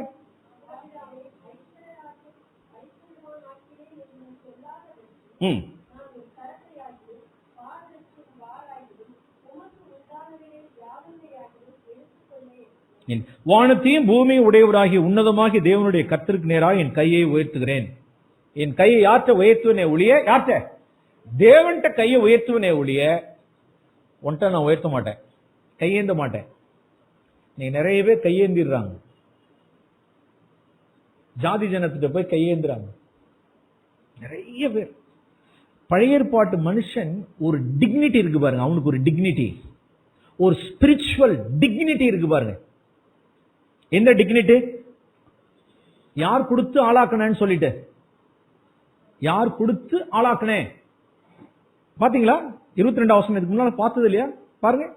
ஆபிரகாமை ஐஸ்வர்யவனாக்கினேன் என்று நீ என்ன செய்யாதபடிக்கு, சொல்லாதபடிக்கு. யாரும் இப்படி சொல்லிடக்கூடாதான். இவன் தான் என்ன கொடுத்தான். பாத்தீங்களா? அவருங்க மம்ரேன்னு ஒரு சமபூமி இருக்கு பாருங்க. அந்த மம்ரேங்கிற ஒரு சமபூமியில எவ்வளவு பெரிய கம்பெனி இருக்குல்ல. ஆபிரகாம் ஒருத்தர் கம்பெனி வச்சு நடத்துறாரு. அந்த கம்பெனியினுடைய மூலதனமே யார் கொடுத்ததுதான்? நான் தான் கொடுத்து ஆளாக்குனேன். அவனுடைய இன்னைக்கு ஓஹோன்னு இருக்கான அது காரணமே நான் தான் அப்படின்னு யாரும் என்ன செஞ்சிடக்கூடாது, சொல்லிடக்கூடாதுங்கிறதுல கவனமா இருந்து, என்னுடைய உயர்வு யாரால் மாத்திரம்தான் வரணும், தேவனால் மாத்திரம்தான் வரணும். நமக்கு நிறைய டெஸ்டிங் வரும் பிரியமானவர்களே. இந்த வார்த்தை எனக்கு எவ்வளவு நிஜமானுச்சுங்கிறத நான் என்னுடைய டெஸ்டிமனி சொல்ல விரும்புறேன். இந்த வார்த்தை எனக்கு உயிரோட்டமான வார்த்தை, எனக்கு நிஜமான வார்த்தை. அந்த வார்த்தையில நான் பெற்ற வெளிச்சம் எனக்கு எவ்வளவாய் பாதுகாத்ததுன்னு உங்களுக்கு நான் சொல்றேன். நான் வீடு கட்ட ஆரம்பிச்சேன்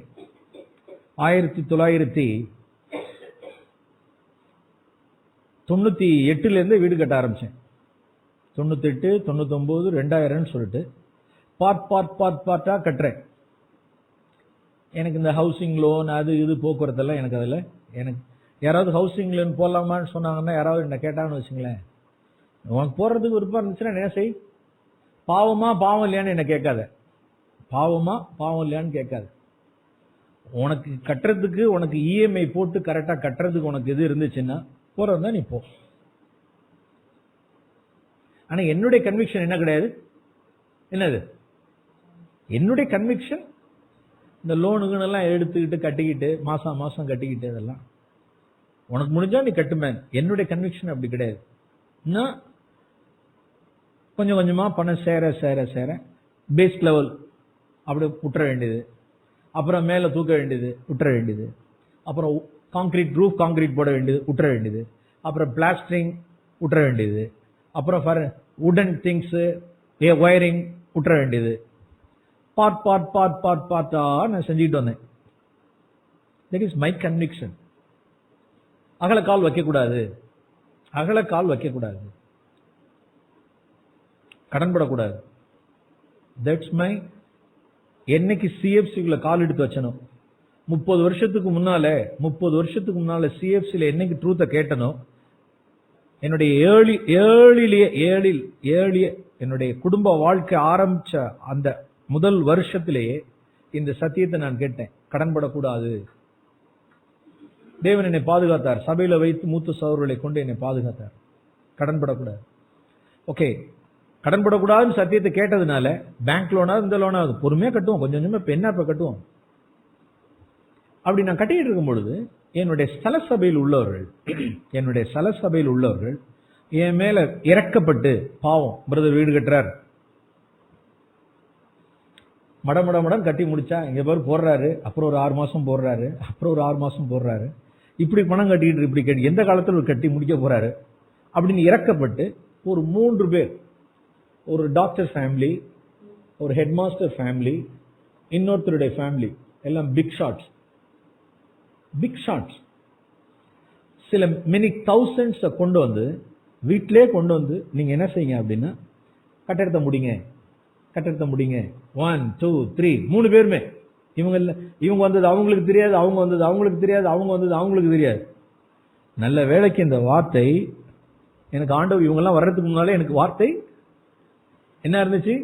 ஆபிரகாமை ஐஸ்வர்யவனாக்கினேன் என்று ஒருவரும் என்ன செய்யாதபடிக்கு சொல்லாதபடிக்கு நான் கையேந்த மாட்டேன், கை நீட்டு வாங்க மாட்டேங்கிறதான பழைய ஏற்பாட்டு மனுஷனாகி ஆபிரகாம் இப்படி ஒரு ரோல் மாடலா இருந்திருக்கிறாரு. புதிய உடன்படிக்கையில நான் எவ்வளவுதான் இருக்கணும், ஓ காட் அப்படிங்கிறதுனால அதுல நான் ஸ்ட்ராங்கா கன்விக்ஷன்.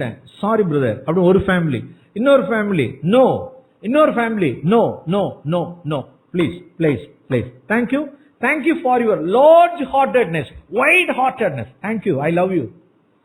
என் மேல வச்ச பிரியத்துக்கு, உங்களுடைய நல்ல இருதயத்துக்கு, விரிவான பரந்த இருதயத்துக்கு நன்றி நன்றி நன்றி நன்றி, please please, thank you, I love you. தப்பா நினைச்சுக்காதீங்க, thank you. 2 வருஷத்துல சபையில ஒரு டிவிஷன் உண்டானது. சபையில 2000ல ஒரு டிவிஷன் உண்டானது. சபையில டிவிஷன் ஆகி போகும் பொழுது எனக்கு 3 பேர் வந்தாங்கல்ல, எனக்கு பணம் கொடுக்க வந்தவங்கல்ல, எனக்கு எதிராகி போனாங்க. Praise the Lord. எனக்கு எதிராகி போனவர்கள் நான் சொன்ன அதே 3 பேருமே அவங்க டிவிஷன் ஆகி சபை பிரிஞ்சு போகும் பொழுது ஒரு குரூப் ஆஃப் பீப்புள், திரளான பேர் பிரிஞ்சுக்கிட்டு ஒரு குரூப்பா போயிட்டாங்க. பிரைஸ் தி லார்ட் அப்படின்னு சொல்லிட்டு வந்தோம். அவங்களாம் போயிட்டாங்கன்னு வச்சுங்க, சபையில இல்லாம போயிட்டாங்க. அதுக்கப்புறம் 2000 மறுபடியும் தனியாய் நாங்கள் கூடி ஆராதிக்க தேவனை தொழுது கொள்ள ஆரம்பிச்சோம். இப்ப என்னுடைய கேள்வி, என்னுடைய இது என்னன்னா, இந்த வார்த்தைக்கு நான் எவ்வளவு நன்றியுள்ள உள்ளவனா இருப்பேன். நான் மாத்திரம் என்ன செஞ்சிருந்தா, கை நீட்டி நான் என்ன செஞ்சிருந்தா, நான் வாங்கியிருந்தேன்னா என்ன சொல்லுவாங்கன்னா, ஏயா பெருசா சத்தியம் போதிக்கிற, வாய்க்கிலேயே பேசுற, வானத்துக்கு ஆகாயத்துக்கு தாண்டுற, குத்துற, வாங்க தெரிஞ்சிச்சு இல்ல, நான் கொடுத்துதான் வீடு கட்டின தெரியுமா, நான் கொடுத்தா நீ வீடு கட்டின, நாங்க கொடுத்துதான் நீ செஞ்ச தெரியுமா, அன்னைக்கு கை நீட்டி வாங்கினல கேட்டேன்னா என்ன ஆயிருக்கும் என் பொழப்பு. ஓ காட், ஆண்டவரே என்ன செஞ்சு பாதுகாத்தீங்களே உமக்கு ஸ்தோத்திரம், பாதுகாத்தீங்களே உமக்கு ஸ்தோத்திரம், பாதுகாத்தீங்களே உமக்கு ஸ்தோத்திரம். வேண்டாம், நமக்கு இருக்கக்கூடியதான டிக்னிட்டிய, ஆவிக்குரிய அந்தஸ்தை நாம் என்ன செஞ்சிட வேண்டாம், இழந்துட வேண்டாம். We should have a spiritual dignity. We shouldn't lose. No, பட்டினியா இருந்தாலும் இருப்பேன், கஞ்சி சோறு தின்னாலும் தின்பேன், வாடகை வீட்டில் இருந்தாலும் இருப்பேன். ஆவிக்குரிய அந்தஸ்தை என்ன செஞ்சிடக்கூடாது, நாம இழந்துடக்கூடாது. புதிய ஏற்பாட்டில் அப்போஸ்தலனாகிய பவுல் அப்படி இருந்தார். நான் யார்த்தையும் நான் வாங்கினது இல்லைன்னு சொன்னார். நான் யார்த்தையும் வாங்கினது இல்லை. அது அவருடைய டிக்னிட்டியை மெயின்டைன் பண்ணார். இன்னைக்கு இருக்கக்கூடியதான இன்னைக்கு கிறிஸ்தவ உலகமும் இன்னைக்கு கிறிஸ்தவ ஊழியக்காரர்களும் என்னது பணம் பணம் பணம் பணம் பணம் பணம் பணம். அவங்க கிறிஸ்துவனுடைய மெய்யான ஊழியக்காரர்கள். சோ ஆபிரகாம் அந்த டெஸ்ட்ல என்ன செஞ்சார் சொல்லுங்க பாப்போம். பாஸ் பண்ணாரா இல்லையா? 100 மார்க். எதுல ஒரு 100 மார்க்? சொத்து பிரச்சனை, பாக பிரிவினை வந்தது 100. அடுத்து சோதோமனுடைய பொருட்களை திருப்பிட்டு வந்ததுல பார்த்தார், வேண்டாம் விட்டுரு அப்படின்னாருல, விட்டுட்டான். 100 மார்க். இப்ப வாசிப்போம் 15ஆம் அதிகாரம் 1ஆம் வசனம். 15ஆம் அதிகாரம் 1ஆம் வசனம். இப்ப வாசிங்க. பைபிள் இப்படி படிக்கணும் நாம. எந்த காரியங்கள் நடந்த பின்பு 13 ஒரு டெஸ்ட்ல பாஸ் பண்ணதுக்கு பிறகு, ஒரு டெஸ்ட் மாத்திரம் இல்ல, இன்னொரு டெஸ்ட் வச்சு பாப்போம்னு சொல்லிட்டு இன்னொரு டெஸ்ட் வச்சு பாஸ் பண்ணதுக்கு அப்புறம், நல்ல மார்க் எடுத்ததுக்கு அப்புறம் அவன் மேல ஒரு நம்பிக்கை வந்துருச்சு. பிரைஸ் லார்ட், நீ நம்ப தகுந்தவன் தான். இந்த காரியங்கள் நடந்த பின்பு, அதாவது வேற மாதிரி சொல்லுவோமானால் எபிரேயர் 13:5 எப்படி நாம வாசிச்சோன்னா, நீங்கள் பண ஆசை இல்லாதவர்களாய் நடந்து, ஏற்கனவே எனக்கு உள்ளது இருக்கிறது எனக்கு போதும் என்று இருக்கிறவனுக்கு தேவன் ஒரு ப்ராமிஸ் கொடுத்தார். நான் உன்னை விட்டு என்ன செய்ய மாட்டேன், விலக மாட்டேன், கைவிட மாட்டேன், நான் உனக்கு சகாயம் பண்ணுவேன், நான் உனக்கு கேடகமா இருப்பேன், பயப்படாத, மனுஷன் உனக்கு என்ன செய்ய முடியும் அப்படின்னு சொன்ன வார்த்தையின்படி இப்ப ஆபிரகாம் சொல்றார். அப்ப இந்த வார்த்தை எபிரேயர் 13:5 ஸ்டார்டிங் இல்ல, இங்கே ஸ்டார்ட் ஆயிடுச்சு. உற்பத்தி புஸ்தகம் ஆதியாகமத்திலே ஸ்டார்ட் ஆயிடுச்சு. நான் உனக்கு என்னவா இருப்பேன், கேடகமா இருப்பேன், நான் உன்னை பாதுகாப்பேன், அக்கினி மதிலா இருப்பேன், ஒருவனும் கைப்பட முடியாது. அது எப்படி ஒரு கேடகமா இருந்தார்னு சொல்றேன். முதல் காரியத்தை இதோட முடிப்போம். இதனுடைய நேர் உல்டா, இதுக்கு நேர் ஆப்போசிட் ஆனது நாம் தொடர்ந்து அடுத்த செஷன்ல தியானிப்போம். இங்க நான் வாசிக்கிறோம் எப்படி தேவன் கேடகமா இருந்தார் என்றால், அவனுடைய மனைவி சரியான ரூபவதி. யாரு? சாராள். ரூபவதினாலும் சௌந்தர்யம், அப்படி பார்க்கத்தக்கதான ரூபவதி. பார்த்தவங்க எல்லாம் அப்படி அப்படியே என்ன செய்வாங்க சொல்லுவாங்க, ஒரே இச்சிக்கிற பேச்சு, டாக் ஆஃப் த டவுன்.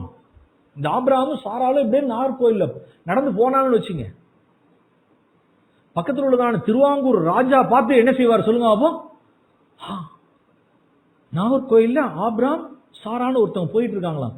அவங்களை குறித்துதான அழக அங்க உள்ளதான ராஜா பார்த்து என்ன செய்யறது மாதிரியா, என்னடா அது, நான் பார்க்காத லேடியா, நான் பார்க்காத அழகா, யார் ராஜா, இது வரைக்கும் நீங்க பார்த்ததே இல்ல, அத மாதிரி ஒரு ரூபவதி அப்படின்னு உடனே அப்படியா ஆள் வச்சு கொண்டு வந்துட்டாங்க. சாதாரண ஆளு கிட்னாப் பண்ணல, கிட்னாப் பண்ணது யாரு? பார்வோன். எகிப்து பேரரசனுடைய மன்னனாகிய பார்வோன் ஒரு தடவை கடத்தினான். ஒரு தடவை இல்ல, இன்னொரு தடவை ஒருத்தன் கடத்தினான்.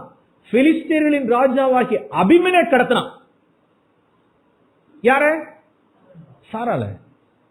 ஆனா தேவனுடைய வாக்குத்தத்தம் ஆபிரகாமுக்கு என்ன சொல்லுவாங்க, நான் உனக்கு என்னவா இருப்பேன், நான் உனக்கு கேடகமா இருப்பேன், பயப்படாத. யார் கிட்னாப் பண்ணாதான் என்ன, சாதாரண ஆள்லாம் கிடையாது, பிக் பவர்.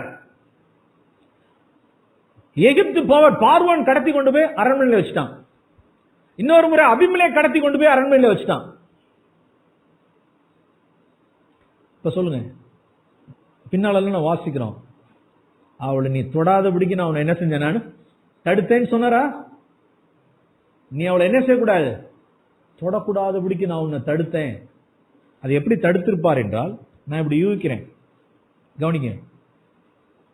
அது பார்வோனோ இல்ல அபிமெலேக்கோ கொண்டு போய் அரண்மனையில கொண்டு போய் அந்த புறத்துல மாடத்துல வச்சுட்டான். இன்னைக்கு சாராள் இடத்தில் இன்னைக்கு பிரவேசிக்கணும் அப்படின்னு நினைச்சிருந்திருப்பான். இன்னைக்கு சாராள் இடத்தில் பிரவேசிக்கணும்னு ராஜா யோசிச்சிருந்திருப்பான். நல்லா இங்க பாருங்க, சென்ட் எல்லாம் நல்ல சென்ட் எல்லாம் போட்டுக்கிட்டு சாராள் இடத்துல பிரவேசிக்கணும். நீ பாவம் செய்யாதபடிக்கு, அவளை தொடாதபடிக்கு நான் உன்னை தடுத்தேன் அப்படின்னு. எப்படி தடுத்தேன்னா, அன்னைக்கு மத்தியானம் 12 மணிக்கு அவனுக்கு மூளை பைல்ஸ் கம்ப்ளைண்ட் வந்துருச்சு. அவனுக்கு இங்க சென்ட் போடுறான், இங்க என்ன ஸ்டார்ட் ஆயிடுச்சு, மூளை வியாதி, பைல்ஸ். அப்புறம் எங்க மந்தப்புறத்துக்கு போறது, மாடப்புறத்துக்கு, மந்தப்புறத்துக்கு போறது, அரண்மனைக்கு போறது. சரியா பூஜா? அதான் ஹேப்பன். அவன் நினைச்சுக்கிட்டான் இன்னைக்கு பிரவேசித்தலான்ட்டு. மகாவாதையினால் வாதித்தார். ஒரு மகாவாதை என்னன்னா மூலவியாதி மகாவாதை. இன்னொரு இடத்துல கற்பங்களை எல்லாம் என்ன செய்திருந்தார்? அடைத்திருந்தார். கற்பங்களை அடைத்திருந்தார். மகா வாதையினால் வாதிக்க பண்ணினார். என்ன வாதை? பைல்ஸ், மகா வாதை. எப்படி தடுத்தார்? எப்படி தடுத்தார்? கனவுல பேசுனது அப்புறம், கனவுல பேசுனது ஏன் அப்படி தடுத்தார்? எப்படி அவள்கிட்ட பிரவேசிக்க கூடாதபடிக்கு எப்படி தடுத்தார்னா, அவன் புறஜாதியான். அவனை எப்படி தடுத்தார்னா, அவனுக்கு ஒரு வியாதியை கொடுத்த உடனே, மகா வியாதியில கொடுத்தவனை அடிச்ச உடனே அவன் எங்க அந்த புறத்துக்கு போறது, மாடப்புறத்துக்கு போறது, பினிஷ்ட். அவன் அப்படி படுத்து கிட போறது. ஆண்டவர் அவன்கிட்ட சொப்பனத்துல பேசினார், நீ கூட்டிட்டு வந்து வச்சிருக்கிய மாடப்புறத்துல யார் தெரியுமா? அவனொருத்தருடைய மனைவி, அவன் புருஷன் ஒரு தீர்க்கதரிசி. மைண்டி நீ ஐயோ அவன் பிரதர்னு சொல்லி சிஸ்டர் 2 பேர் நாடகம் நடிச்சதுனால நான் கூட்டிட்டு வந்தேன், எனக்கு தெரியாது சாமி. ஆமா ஆமா, அவங்க 2 பேர் நாடகம் நடிச்சது உண்மைதான். அவங்க வார்த்தையை வச்சுட்டு தான் நீ உத்தமமா செஞ்சங்கிறது எனக்கு தெரியும். நீ உத்தமமா தான் செஞ்ச, அதனாலதான் நீ உத்தமமா செஞ்சதுனாலதான் உன்னை என்ன செஞ்சேன்? பாவம் செய்யாதபடிக்கு என்ன செஞ்சேன்? தடுத்தேன். புறஜாதியான ஒரு மனுஷனை பாவம் செய்யாதபடிக்கு தேவன் தடுத்தார். அதே உத்தமம் இல்லாத பட்சத்தில், தாவீது உத்தமம் இல்லாத பட்சத்தில் பத்சேபாரிடத்தில் பிரவேசிக்க கூடாதபடிக்கு தேவன் என்ன செஞ்சிருக்கணும்? சொல்லுங்க அப்போ. என்ன செஞ்சிருக்கணும்? தடுக்கல. தாவீதை தடுக்கல. தாவீது அந்த நாட்கள் எல்லாம் உத்தமமா இல்ல, உண்மையா இல்ல, டிஸ்ஆனஸ்ட் ஃபெலோ, பிரைட். ஒரு புறஜாதியான ஒரு மனுஷன், ஒரு தேவனை அஞ்ஞானி, தேவனை அறியாதவன், கல்லையும் கட்டி கும்பிட்டுக்கிட்டு இருக்கிறவன் ஒரு ஸ்திரியை தொடாக்கூடாதபடிக்கு தேவன் தடுப்பாரானால், ஏன் தேவன் நம்மளை தடுக்க கூடாது? தேவன் தடுப்பார். பாவம் செய்யக்கூடாதபடிக்கு தடுப்பார். ஒரு குழியில விழாதபடிக்கு தேவன் தடுக்க கூடும். எப்ப என்றால் உத்தமனுக்கு தேவன் தடுப்பார். நீ உத்தம இருதயத்தோடு செய்தாய், அதனால நான் தடுத்தேன். உனக்கு வியாதியை கொடுத்தாவது நான் தடுத்தேன். அழைச்சிட்டு போயிட்டார். அப்ப இந்த வார்த்தை யாருக்கு உண்மை? யாருக்கு உண்மையா? அப்படியா 100க்கு இந்த வாக்கு நிறைவேறிச்சா நிறைவேறலையா? சொல்லுங்க. யாருக்கு? ஆபிரகாமுடைய குடும்பத்துக்கு, அவனுடைய மனைவிக்கு, அவனுக்கு, அவன் சந்ததிக்கு அந்த வார்த்தை உண்மையாய் ஆனதா அப்படின்னா 100க்கு 100 சாட்சாத் உண்மையானது. தேவன் அவனுக்கு கேடகமா இருந்தார், அவனை கைவிடல. அவன் தைரியமா என்ன சொல்லலாம்? ஓ, கர்த்தர் எனக்கு சகாயர், பார்வோன் எனக்கு என்ன செய்ய முடியும்? அப்படிதானே? மனுஷன் எனக்கு என்ன செய்வான்? பார்வோன் எனக்கு என்ன செய்ய முடியும்? அபிமெலேக் எனக்கு என்ன செய்ய முடியும்? சத்ரு எனக்கு என்ன செய்ய முடியும்? அப்படி சொல்லலாம். தைரியம் கொண்டு நாம் சொல்லலாம். என் பிள்ளைகள் கிராமத்தில் இருந்தாதான் என்ன, டவுன்ல இருந்தாதான் என்ன, ஹாஸ்டல்ல இருந்தாதான் என்ன, வேலை ஸ்தலத்தில் இருந்தாதான் என்ன, கண்ட இருந்தாதான் என்ன?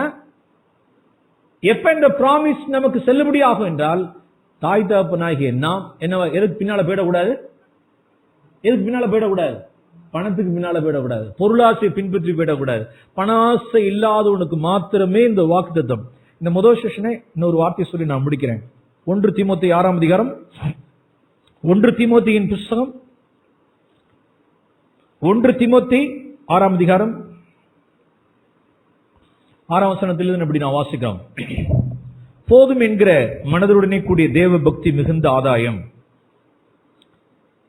கீழே அப்படின்னு வரிசையா வரும். உன்ன உடுக்க நமக்கு உண்டாயிருந்தால் போதும். ஓகே, உன்ன உடுக்கன்னு தான் இருக்கு. இருப்பிடத்தை பத்தி என்ன சொல்ல? சொல்லுங்க Babu. Have you read this? அப்படி படிச்சிருக்கீங்களா?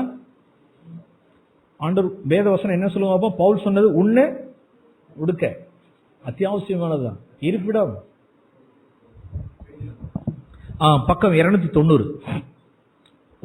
1 தீமோத்தேயு புஸ்தகம் 6ஆம் அதிகாரம், புதிய ஏற்பாட்டில் 290வது பக்கம். 1 தீமோத்தேயு புஸ்தகம் 6ஆம் அதிகாரம் 8ஆம் வசனம். உன்ன உடுக்க. எனக்கு நேரம் இல்லை, நீங்க மலைப்பிரசங்கத்தில் போய் 6ஆம் அதிகாரத்தில் போய் பார்த்தீங்கன்னா ஜீசஸ் சொன்ன வார்த்தையில 2 காரியத்தை தான் சொல்லியிருப்பார். ஆவியானவர் எவ்வளவு கரெக்டா போட்டிருக்காரு பாருங்க. எதுக்கு? உன்ன எதை உண்போம், எதை குடிப்போம், எதை உடுத்துவோம். திரும்ப சொல்லுங்க. எதை உண்போம், எதை என்னத்தை குடிப்போம், எதை உடுத்துவோம். எதை பத்தி சொல்லல? சொல்லுங்க பாப்போம். நம்மளுடைய டுவெல்லிங் பிளேஸ், ஷெல்டர் பத்திலாம் என்ன செய்யல அவர் சொல்லல. அடுத்தது இங்க பால் தன்னுடைய நிருபத்தில் சொல்றார், உன்ன உடுக்க. வாட் அபவுட் அப்ப ஷெல்டர் அப்படின்னா தட் மீன்ஸ் தேவன் நமக்கு கொடுத்தாருன்னா ஸ்தோத்திரம், கொடுக்காட்டினாலும் என்னது ஸ்தோத்திரம். நம்மளுடைய ஹார்ட் எதுல வச்சிடக்கூடாதுன்னா வீடு இல்லையே வீடு இல்லையே வீடு இல்லையே வீடு இல்லையே. சில சகோதரிகள் போட்டு நச்சரிச்சு வீடு இல்லையே வீடு இல்லையே வீடு இல்லையே வீடு இல்லையே, சொந்த வீடு இல்லையே. சொந்த வீட்டுக்கு 4 சவுறு, வாடகை வீட்டுக்கு 4 சவுறு. Very simple policy. வாடகை இல்லாதபடிக்கு 4 சவுத்துக்குள்ள இருக்கும். ஆமீன் சொல்லுங்க சொல்லுங்க. எப்படி எப்படி எப்படி வாடகை இல்லாதபடிக்கு 4 சவுத்துக்குள்ள இருக்கும். இன்னொருத்தவங்க என்ன செய்யறாங்க அப்படின்னா வாடகை கொடுத்துட்டு 4 சவுத்துக்குள்ள இருக்காங்க. இதுதான் வித்தியாசம்.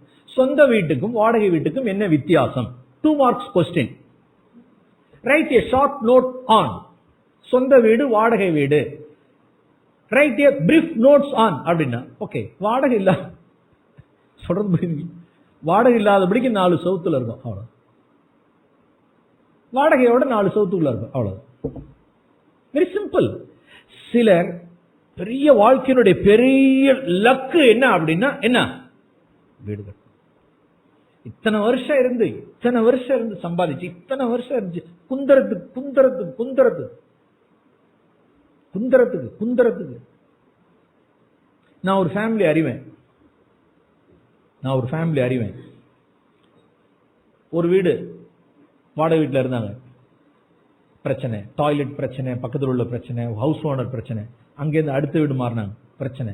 இன்னொரு வீடு மாறினாங்க, பிரச்சனை. இத மாதிரி அவங்களுடைய வாழ்க்கையில ஏகப்பட்ட புள்ள குட்டிகள் நிறைய இருந்தது. 1 2 3 4 5 6 10 வீடு போட்டாங்க. எத்தனை வீடு? 10 வீடு மாத்தின உடனே குடும்பமா புருஷன் பொண்டாட்டி பிள்ளைகள் எல்லாம் வட்டமேஜ மாறான வீடு. அடுத்த வீடு சொந்த வீடா அப்படின்னு தேவ சித்தம் கண்டுபிடிக்கிறதுலாம் இல்ல. தேவன் நமக்கு வச்சிருக்கிறாரா வச்சுக்காரங்க கிடையாது. அடுத்த வீடு என்ன வீடு? சொந்த வீடு அப்படின்னு சொந்த வீடு வச்சு கட்டுறேன்னு சொல்லிட்டு கட்ட ஆரம்பிச்சு, கண்டதுல எல்லாம் நம்பிக்கை வச்சு, சின்ன வீடா கட்டுறேன்னு சொல்லிட்டு பெரிய வீடா கட்டி அகலக்கால் வச்சு ஏகப்பட்ட லோன்ல மாட்டி சிக்கி படாத பாடு. சில பேர் ஏமாந்த சிலருடைய கால்குலேஷன் தப்பு கணக்கா போயிடுது.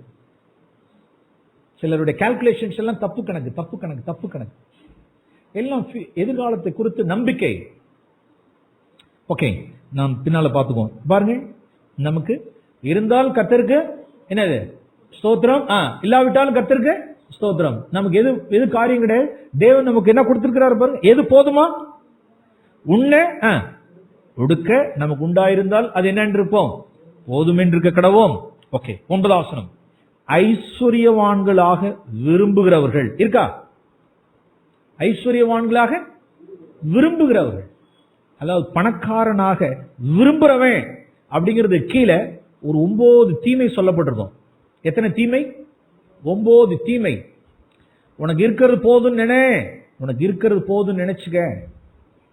நீ பணக்காரன் ஆகணும், ஐஸ்வர்யன் ஆகணும், எப்படியா ஷார்ட்கட்ல பூந்து மேல நான் வரணும்னு நினைச்சு நீ விரும்பின அப்படின்னா கீழே ஒரு 9 விஷயங்கள் இருக்கு.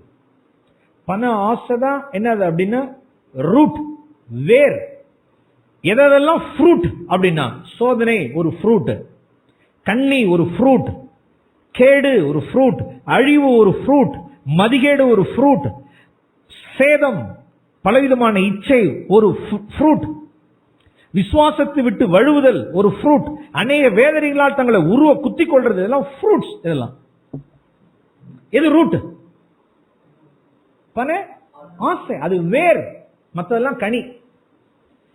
இந்த ரூட்டுக்கு ஒருத்தர் இடம் கொடுத்துட்டான் அப்படின்னா, பண ஆசைக்கு ஒருத்தர் ரூட் கொடுத்துட்டான் அப்படின்னா இந்த 9 கனி காய்ச்சி தொங்கும். சிலருக்கு 3 கனி, சிலருக்கு 4 கனி, சிலருக்கு ஃபுல்லா 9 கனி.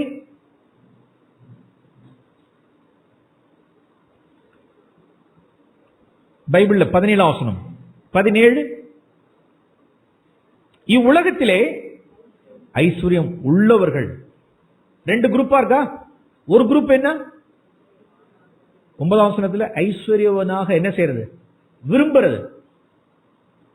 அடுத்தது இங்க 17வது வசனம், ஏற்கனவே அவன் என்னவா இருக்கிறது?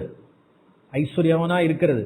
ஒன்னு தாய் தகப்பனுடைய இன்ஹெரிட்டன்ஸா இருக்கலாம், தாய் தகப்பன் வச்சுட்டு போனதா இருக்கலாம், அல்லது அவங்க சம்பாதிச்சதா இருக்கலாம். அவங்க ஏற்கனவே அவங்க என்னவா இருக்கிறாங்க? ஐஸ்வர்யவான்களாக இருங்க.